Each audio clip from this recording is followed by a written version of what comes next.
all of the work that I do and try and share is really from a place of when we do that for ourselves, it is contagious. That energy is contagious, whether it is you showing up and being completely burnout and stressed out, or being calm and grounded and having this like concrete knowing that I've got this, I can get through this, even if it's challenging. So really managing your own energy so that you can have that come back and play forward for you. Hey, I'm Megs, and welcome to the Free to Be You podcast. I am an identity and alignment coach who is passionate about helping you move into the second chapter of your life as the freest, most self-expressed version of who you really are. If there's one thing I know for sure, it's that when you decide to go on this journey and rediscover you, you are going to need people around you who are going to encourage you to keep moving forward and keep choosing yourself. I have created a free community of women who are doing just that. It's called the Freed to Rediscover You group. It's over on Facebook. The link is in the show notes below this episode. I would love to see you there. I would love to support you on your journey to moving through self-abandonment and into full self-expression. My guest today is Kris Rice, the founder and CEO of Mindful Beginnings. She inspires and educates families on how to thrive by embracing mindfulness as part of their family culture. Kris understands the struggle of the daily grind because first and foremost, she's a mum and the struggle is real. To stay present and grounded in this chaotic world, Kris is going to share with you some practical tips of how you can implement mindfulness into your family. Kris, welcome to the Free to Be You podcast. I'm so excited to have you here from the other side of the world. A lot of my guests have been over and, it's afternoon for you, morning for me, but here we are, the beauty of across technology. The whole ocean. No, thank you for taking some time out of your afternoon to join me in the morning in the future, which I also like. It's good to connect, and I came across Kris on Instagram talking about the beautiful energy that she has in her family and how she helps other families create that beautiful energy. So I'm not going to steal your thunder. I would love for you to kind of introduce yourself. Tell us a little bit about you and where you're from. Oregon, right? Oregon, yes. Thank you. I'm super excited to be here. This is going to be so much fun. So yes, all the way across the ocean in Oregon. And yeah, my name is Kris Rice, and I am a mom to two young girls. I have an 8-year-old and an 11-year-old. And we have been on this journey to be able to create the energy that you described. So it took me a very long time to figure this out. We had a pretty long journey towards mental wellness for my older daughter. And in doing so, I really uncovered ways that I needed to support myself differently and to be able to support her in her journey. And it's really transformed our whole entire family and brought me to this place where I teach mindfulness to really entire families and kids. And it's a really exciting time. I'm really glad to be here.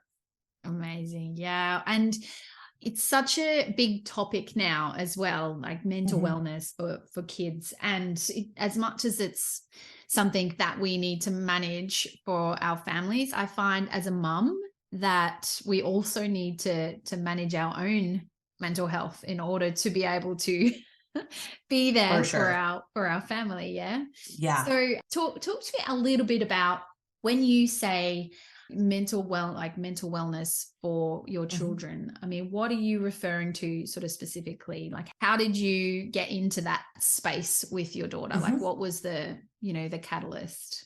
So when she was really little, there were just a lot of, like, I always describe it as like little flags throughout the day, like little red flags that would constantly be coming up. And when I say she was little, she was probably about 2, like 1 to 2. So it was very hard to know whether it was something that was just, she was my oldest one. I didn't know if this was like developmentally just something that happens, but there was always this nagging feeling within me that it was bigger than that. Like she needed more than I was able to know or understand at the time. And so by the time she was about 2.5, I finally like raised my hand and was like, something's going on. I think we need to at least see what this is. So either somebody can be like, nope, totally fine, like keep going, or like maybe we need some support. And so that was really where it all started. And, a lot of times people will wonder, like, what were those signs and things like that. And for us, it was like across all areas of life. The separation piece was very challenging for us. When I would take her to her little preschool for 9 months, she cried and screamed and tried to claw onto me to not say goodbye for 9 months. And, if we were at any kind of a gathering, she would be literally glued to my side, didn't matter the age. So like there was a lot of things that I just couldn't figure out, is this something that I'm doing wrong? Like, am I making her feel like she needs to be by me? What's going on here? And so it was just a lot of questioning what I was doing. Was I showing up in the best way for her? And once we finally got some validation that like, you should explore what this could look like for her, it really kickstarted understanding her better and understanding my own needs, like you said, to support myself in that. Because at the time my husband traveled a ton, and to this day, I've been the person to take her to every appointment she's ever been to. So it's a whole lot if you're in those shoes, and it's a privilege to be able to do it. I am glad to be your advocate. And I had to find ways to be able to manage my own feelings about the situation, to be able to clear it all out at the end of the day and be able to fall asleep and get some rest, and all of these things that, before came a little differently than they did by that point. Yeah. Oh, my story is so similar to yours. And this is one of the reasons I wanted to chat to you. I feel like you were just explaining my life. Oh, how interesting. Yeah. My middle one is my most spirited child out of them all, I like to say. He is amazing. He's 19 now, but when he was little, totally the same. Yeah. It was just like all of a sudden he was just this different. He had these things that he would just get upset about. And when he went to kindy, it was a nightmare. And that feeling as a mum of having to peel your child off you and put them in the arms of somebody else and walk out of the room while they're screaming for you it's the worst. So heartbreaking. And then having to deal with the feelings that you have around that. So I don't know about you, but I had felt so guilty for leaving you there because I was a full-time mum. I didn't have to do that. I was doing a little bit of work on the side, but it was that time that he's supposed to, he was 3. So 3, 4, they need to go to kindy. They need to get out there and meet other kids and play. And it was only 2 days out of the week, but it was a nightmare. And so as much as in saying that though, as much as it was hard to leave him, I also needed the break. And 100%. So that's where that guilt would come in, right? Around, like, I need the break, but I feel so bad that I need the break. And and then you're trying to deal with all this chaos and emotion that comes around it. Now, obviously, I'm on the other side of that journey, which is why it's kind of cool to talk to you. You're still kind of, your kids are younger. So I can give you hope it does end at some point. Exactly. It changes into different challenges. But yeah, going through that and how that affected my other 2 children as well, obviously. So you're all about like changing that energetic, that what's going on for the family. And I said to you when we first met that I would have loved to have met somebody like you and had somebody like you locally to be able to connect with, to teach me how to deal with those feelings. So if there's somebody that's listening that's kind of resonating with what we're saying, like what would you say to them to kind of just start that journey?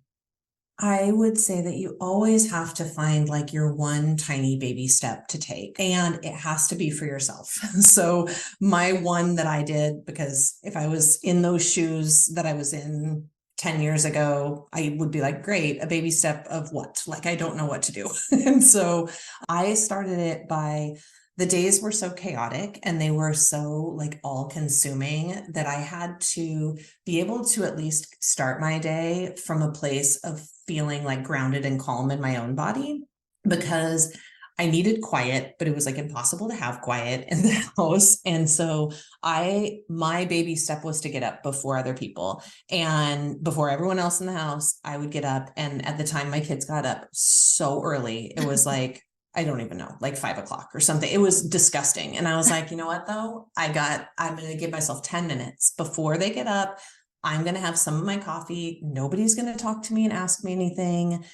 And I'm going to have that. And that was literally what started everything, was just one tiny way to give back to myself so that I could feel connected and grounded before anyone asked a darn question of me, to be able to do that for myself. And so my piece of advice would be like, literally whatever you do, what you need in that day to feel good and just connect for 2 minutes with yourself, do that, because it really becomes contagious. And all of the work that I do and try and share is really from a place of, when we do that for ourselves, it is contagious. That energy is contagious, whether it is you showing up and being completely burnt out and stressed out, or being calm and grounded and having this like concrete knowing that I've got this, I can get through this, even if it's challenging. So really managing your own energy so that you can have that come back and play forward for you.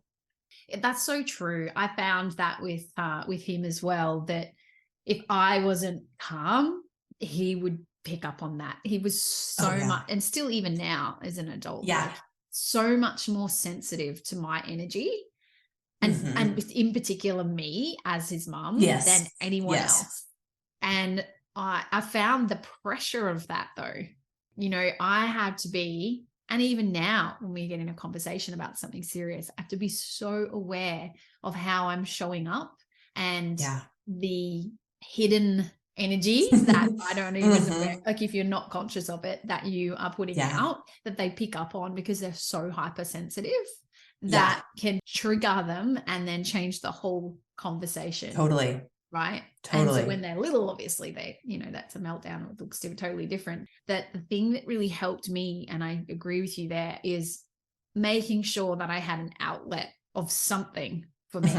And it was really hard when he was really little, but as he got older and they started to, you know, be at school more, when I could get him to stay at school, when it was, you know, at school more, and I had more time for me, a lot of times I would just have a rest and just kind of try and like get some energy back, but always having something to pull myself into. And so this is what I love about where you're at, and your kids are like 8 and 11.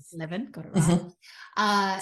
So you found something that not only has helped your family, but has been able to give you purpose. And how have you found that has helped you?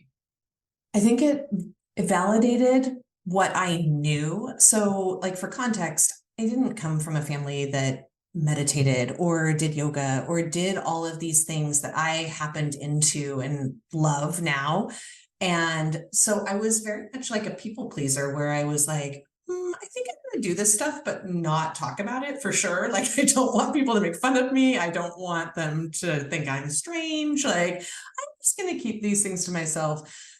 But then it was too much. It was like the reason that everything could carry on, or that it would get better. Like, it was bigger than it, had validation. And I think of one story, and maybe I could share that, because I think, to the point of like, it matters. So mid-pandemic, I think it was 21.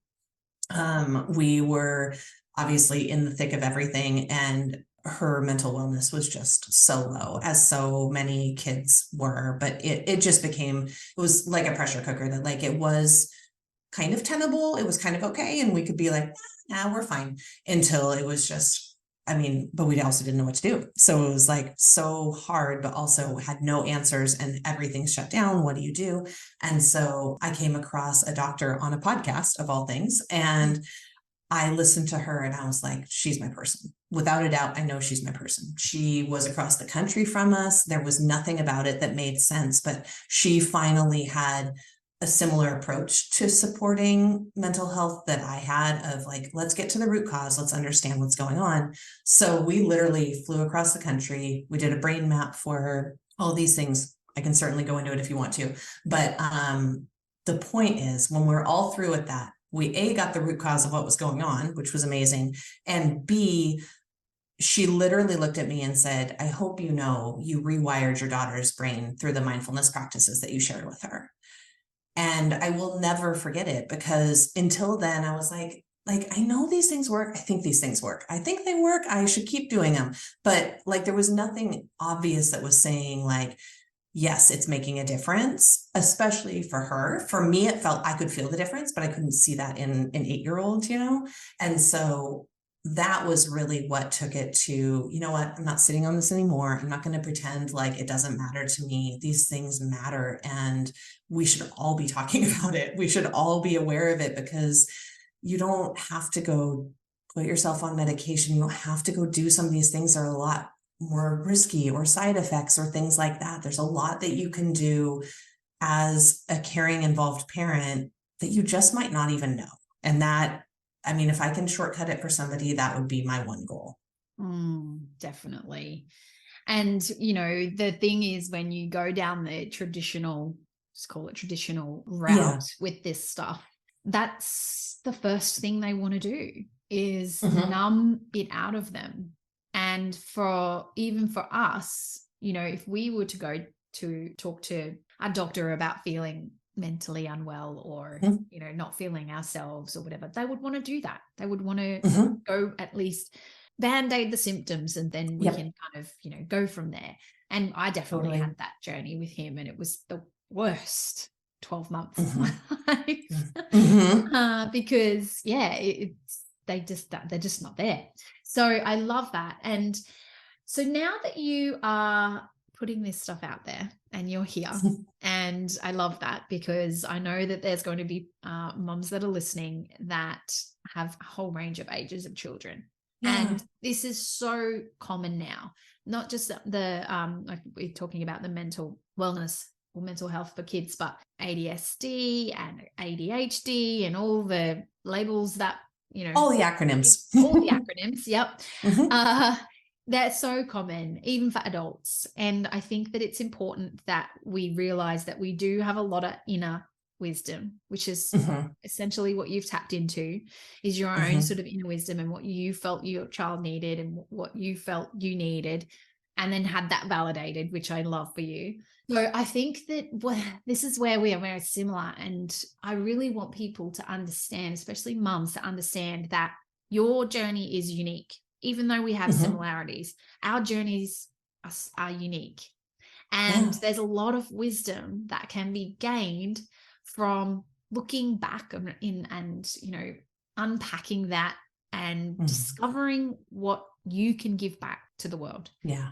And for me, I've obviously, now my children are older, and we've still got an 8-year-old. So we've still got one that's, that's little. It's so much easier when there's only one.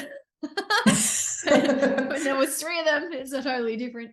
But yeah, I feel like my journey into kind of discovering my inner wisdom and now sharing that with the world and contributing in a way that lights me up has started a lot later.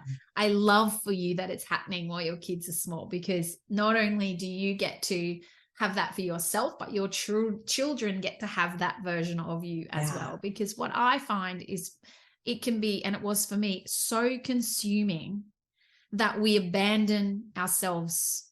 And it's not a bad thing, because we're just trying to get through and trying to survive and, trying to make the best of it. But we do abandon ourselves so far sometimes that when you do look up, and for me, it was when I turned 40, look up and go, whoa, there's this void there. I don't have to do all those things. I'm not in survival mode anymore. There's this transition period where we've abandoned the things that we wanted and who we are for so long that we have to rediscover that. We have to actually take the time to rediscover that. And to do that on your own can be really not easy to do.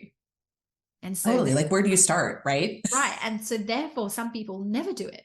And so we can find ourselves down the line with this, sort of, we talked about how this can be a really lonely journey, going through being a parent when you've got these kind of challenges. But I also think it's quite lonely when you get to the other side and your children have left, or your children don't need you at that capacity anymore for you and I.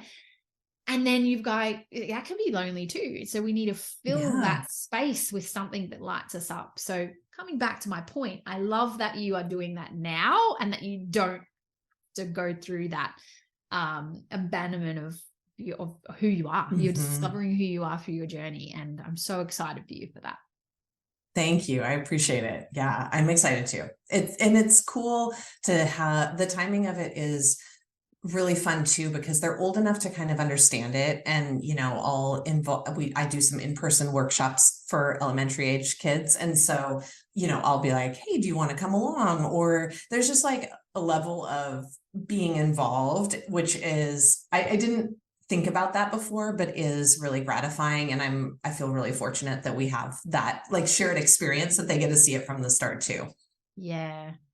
Mhm. Amazing. And so with one of the things that you have on your website, which I've had a good look over, learning a few things myself, is you've got your chaos to calm workshop. So without giving everything away, definitely can Yeah. grab a ticket and go and listen to that at any time. But what sort of techniques do you teach in that? I mean, I know for me, like even now, even though, like I said, the kids are older and they don't need me as much, sometimes I find it still can be chaotic as adults. Mhm. Having adult I children know. can still be chaotic. Obviously, and sometimes it can be harder because you don't have as much control over all the variables as you did before. They can Yeah. just get in their car and go.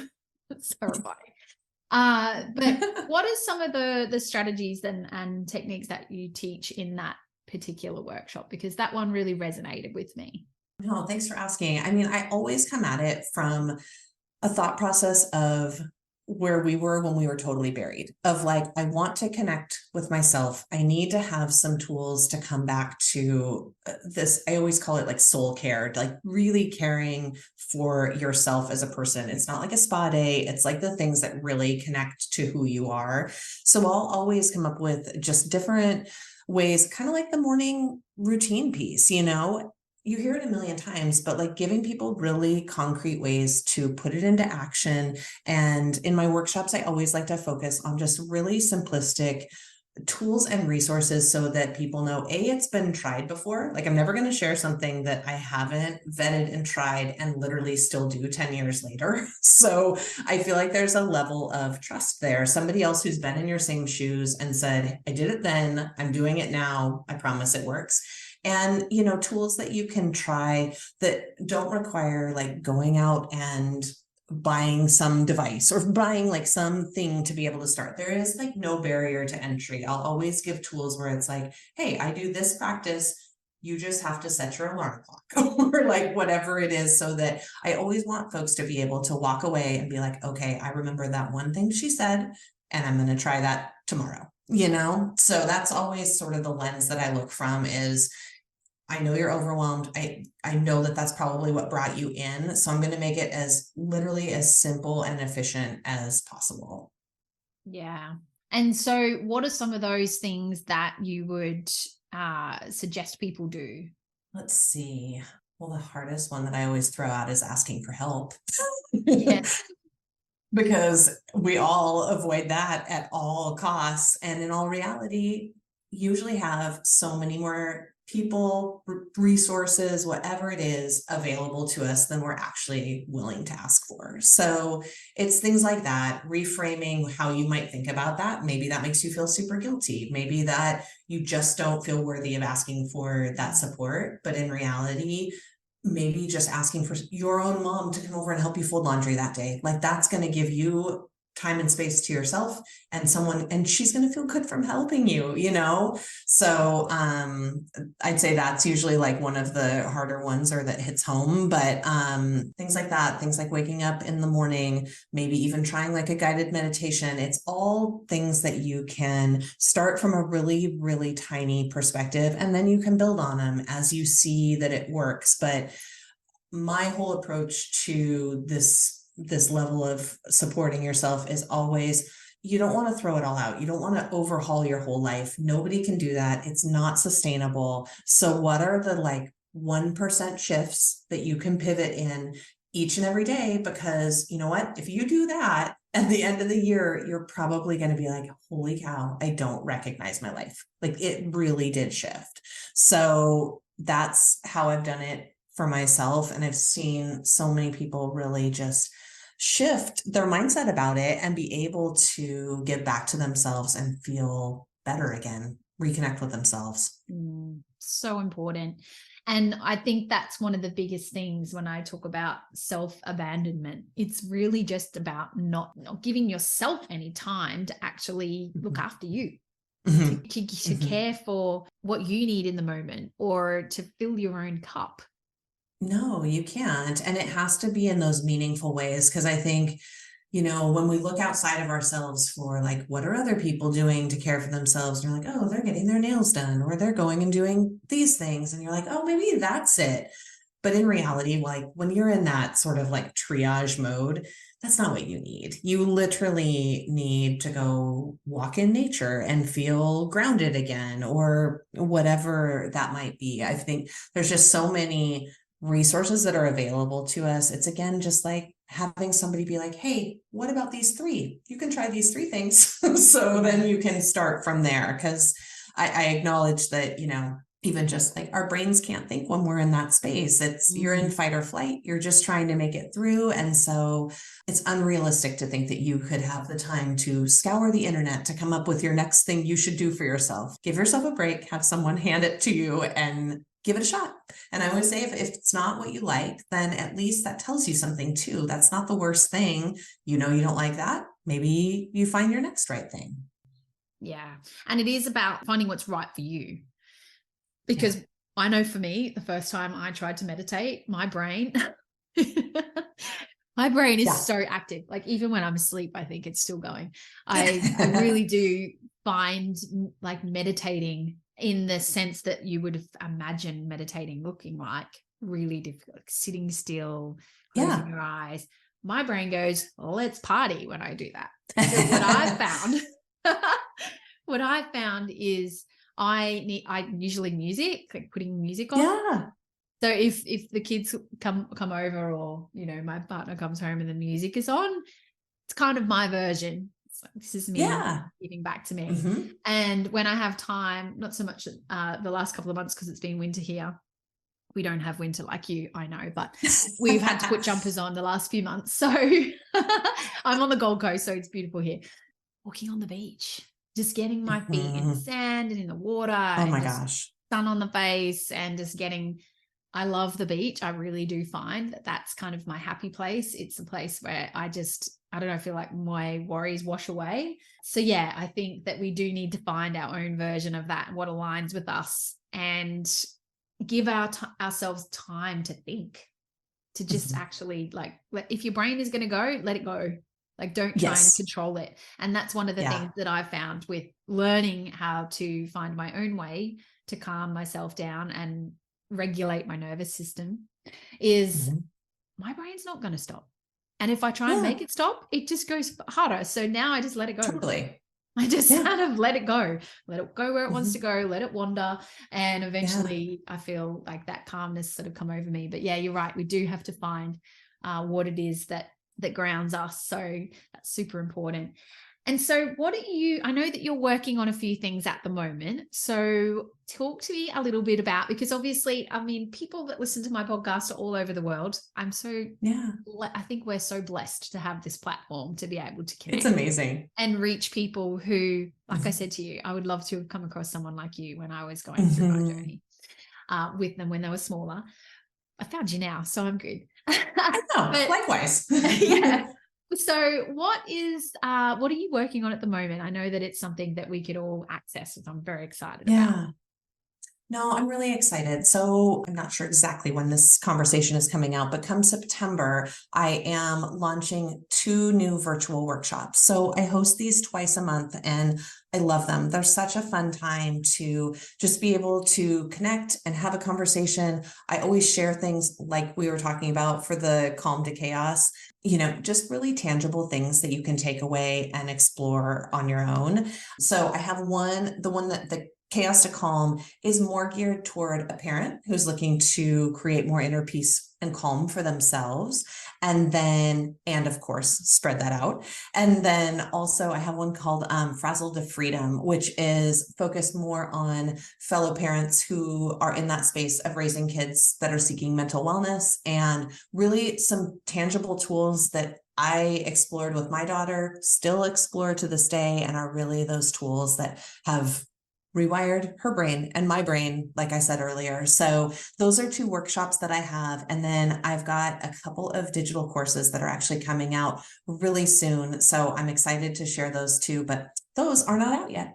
Well, they might be by the time we They might be. It probably will be in like around October. So it's probably October if you're listening to this now. It's October. So well, I'll give you a little snippet then. So a lot of what we've been yes. talking about with meditation and these natural approaches to supporting our energy and cultivating more calm and peace, it's all about that. So I make them really short and digestible so that it's easy to listen on the go, plug me into your AirPods and go listen while you take a walk or whatever it is, and really find these vetted tools and resources to really put into play in your own home. I love that. And, there's that ripple effect of that as well. Because if we have calmer children, then we're going to be calmer. So it's like, what do you put first, the chicken or the egg? We kind of have to work on both at the same time. So I love that.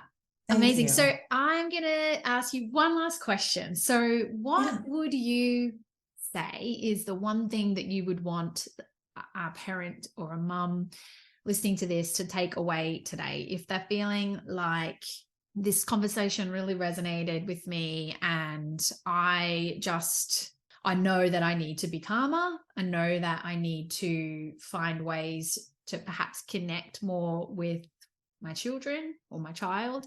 What would be the one thing that you would want them to take away from this conversation?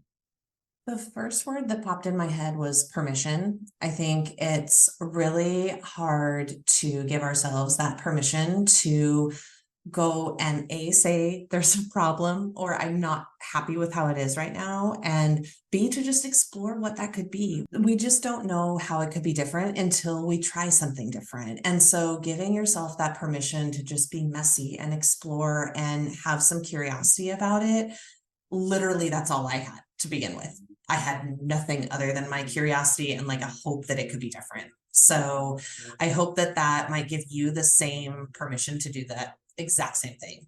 Yes, I love that, Kris. Oh, I'm all about giving that permission. And I mean, I could totally reiterate that with what I would want them to take away from this as well. Every single episode, I always want people to feel like they have permission to step into being who they are and being who they are for their family. On top of that, we want you to have that permission. We don't get to repeat this experience, right? We're here one time, it's one life. We get to bring our children up once, we don't get another go. So we want people to have that permission to be like, now is it. Now is the time to do whatever you need to do to feel like you can feel freer as a parent and also as a mum and as a woman. So thank you so much for being on the show today. I know that there's plenty of other things that we could have talked about, and maybe we will again. But yeah, I'm really looking forward to hearing the feedback on this one, because as I said, I definitely would love to have met you along the journey. So I'm very, very excited. Likewise. That I've been able to bring your wisdom to my audience. So thank you again for coming on the show. Thank you. Thank you for having me. It was an honor. I'm so happy to have connected all the way across the ocean from each other. It was really great. So thank you for having this conversation with me too. Pleasure. And if you're listening and you know of another mum in your space or someone in your space who could really do with hearing this and getting access to the types of workshops and courses, which is exciting, that are coming out from Kris, please do share it with them. And if you've got any feedback, you can leave that below as well. And Kris, have an amazing evening. I'm going to continue on with the rest of my day. And for everyone else, I will see you on the next show.